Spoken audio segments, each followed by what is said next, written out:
Hello everyone, welcome back to my YouTube channel. तो आज हम देखते हैं पल्लव भाग 1 से कक्षा 6 का पार्ट 3 हिंदी का यानी धैर्य का पाठ का प्रश्न उत्तर। तो इस पाठ को हमने पढ़ लिया था, आज हम देखते हैं इसका प्रश्न उत्तर। पहला प्रश्न है, आओ इस कहानी को कक्षा में अपने ढंग से सुनाएं। 2 नंबर, इस तरह की और जातक कथाओं का संग्रह करो और उनमें से अपने पसंद की एक कहानी कक्षा में सुनाओ। 3 नंबर, पाठ के आधार पर निम्नलिखित प्रश्नों के उत्तर दो। पहला है, गौतम बुद्ध कहाँ जा रहे थे? गौतम बुद्ध एक गांव से दूसरे गांव पैदल जा रहे थे। ख नंबर, बुद्ध ने अपने शिष्य से क्या कहा?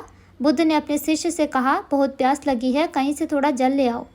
शिष्य जल लाने के लिए कहाँ गया? शिष्य जल लाने के लिए एक छोटे से पोखर में गया। घ नंबर, पोखर का जल गंदा कैसे हो गया? पोखर में एक बैल जल पी रहा था, शिष्य वहीं से जल लेने के लिए आगे बढ़ा। उसे देखकर बैल डर गया और जल से होता हुआ निकल भागा, इससे जल गंदा हो गया। अंत में बुद्ध ने शिष्य से क्या कहा? अंत में बुद्ध ने शिष्य को पास बुलाकर कहा, इस छोटी सी बात को तुम सदा याद रखना, इससे तुम्हें धैर्य का पाठ मिलेगा। जब भी तुम्हारा मन अशांत हो तो उसे थोड़ा समय देना, मन की मलिनता और अशांति बैठ जाएगी, मन अपने आप शांत हो जाएगा। 4 नंबर, बुद्ध की अनमोल बातों का शिष्य पर क्या प्रभाव पड़ा? बुद्ध की अनमोल बातें सुनकर शिष्य का चित्त प्रसन्न हो गया। 4 नंबर, प्रस्तुत जातक कथा से हमें क्या सीख मिलती है? प्रस्तुत कथा से हमें यह सीख मिलती है कि हमें हमेशा धैर्य से काम करना चाहिए। धैर्य से काम करने से हमारा मन शांत होता है और हम किसी भी काम को सफलतापूर्वक पूर्ण कर सकते हैं। 5 नंबर है, देखो, समझो और बताओ। तुम अपने विद्यालय कैसे आते जाते हो? चित्र देखकर सही का निशान लगाओ और बताओ। आप पैदल जाते हो, साइकिल से जाते हो, रिक्शा से जाते हो, या नाव या बस या बाइक या कार, आप किस साधन का उपयोग करके स्कूल जाते हो, उस पर आपको सही का निशान लगाना है। ख नंबर, तुमने इनमें से किस साधन पर टिकट खरीदकर पैसा चुकाकर और मुफ्त में सवारी की है? तो यहाँ पे सवारी दी गई है, तो इनमें से किस में टिकट लगेगा, पैसा लगेगा, मुफ्त में सवारी की जा सकती है, उनको यहाँ पे लिखना है। ठीक है, तो बस में क्या है? बस में टिकट लगेगा। रिक्शा में पैसा लगेगा। साइकिल में मुफ्त में जा सकते हो आप। गोदी में भी मुफ्त में जा सकते हो। बैलगाड़ी में पैसा लगेगा और रेलगाड़ी में तो टिकट लगता ही है। ठीक है, पुराने जमाने में लोग किन स्रोतों से जल पीते थे? आओ जाने। तो पुराने जमाने में लोग पोखर से, नदी से और झरने से जल पीते थे। आजकल पोखर, नदी, झरने आदि पर जल प्रदूषित होने के कारण पीने लायक नहीं माना जाता है। तुम शुद्ध पेयजल के लिए इनमें से कौन से स्रोत का उपयोग करते हो, चिन्हित करो। आप कौन से स्रोत से जल पीते हो, उसमें आपको सही का निशान लगाना है। ठीक है, अगर आप नल से जल पीते हो तो इसमें सही का निशान लगाए। अगर आप कुआं से जल पीते हो तो इसमें सही का निशान लगाए, या फिर आप चापाकल से पानी पीते हो तो इसमें सही का निशान लगाए। इनके अलावा और कौन से स्रोतों से पीने का पानी पाया जाता है, बताओ। तो वर्षा का जल हो सकता है, नदी हो सकता है, झीलें हो सकती है, इत्यादि। ठीक है, निम्नांकित प्रश्नों के दिए गए उत्तरों में से एक सही है, सही उत्तर का चयन करो। क नंबर, गौतम बुद्ध एक गांव से दूसरे गांव जा रहे थे, तो कैसे जा रहे थे? वो पैदल जा रहे थे। ख नंबर, शिष्य पोखर की तरफ बढ़ा तो डैश डरकर जल से होता हुआ निकल भागा, तो इसमें ऑप्शन दिया गया है, इसमें से क्या होगा? बैल होगा। ठीक है, बुद्ध ने शिष्य से कहा लेकर ही लौटना, तो इसमें क्या होगा? इसमें होगा जल। ठीक है, बुद्ध ने शिष्य से कहा जल लेकर ही लौटना। 7 नंबर, आओ इन वाक्यों में प, ज, ब और ग वर्ण कितनी बार आए हैं खोजे और घेरे। ठीक है, पोखर में एक बैल जल पी रहा था, शिष्य वहीं से जल लेने के लिए आगे बढ़ा, उसे देखकर बैल डर गया और जल से होता हुआ निकल भागा, इससे जल गंदा हो गया। तो इसमें क्या है? प कितनी बार आया है?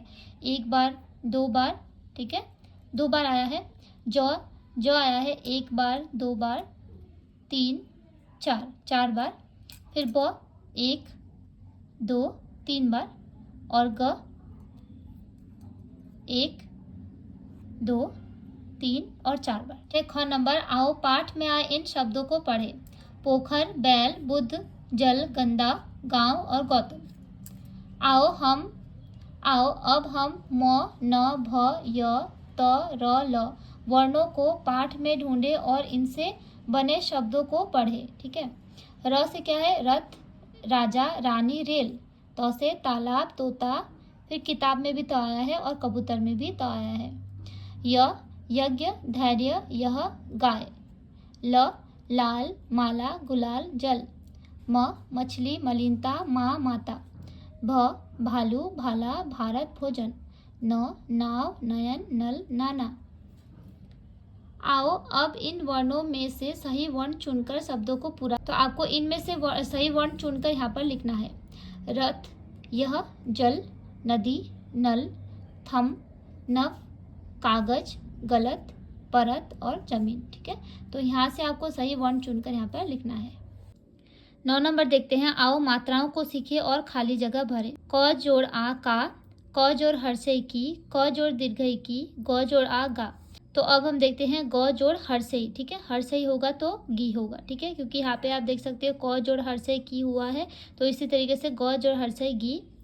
फिर क जोड़ दीर्घई की, तो ग जोड़ दीर्घई गी। ठीक है, क जोड़ ऊ क्या होगा, कु। ठीक है, क जोड़ दीर्घ कु। उसी तरीके से क जोड़ री क्या होगा, क्री होगा। स जोड़ ऊ सु, स जोड़ हर्षऊ सु, स जोड़ री श्री। क जोड़ ए के, क जोड़ ऐ कई, क जोड़ ओ को, म जोड़ ए में, म जोड़ ऐ मैं, म जोड़ ओ मो, क जोड़ औ कौ, ड जोड़ औ दो।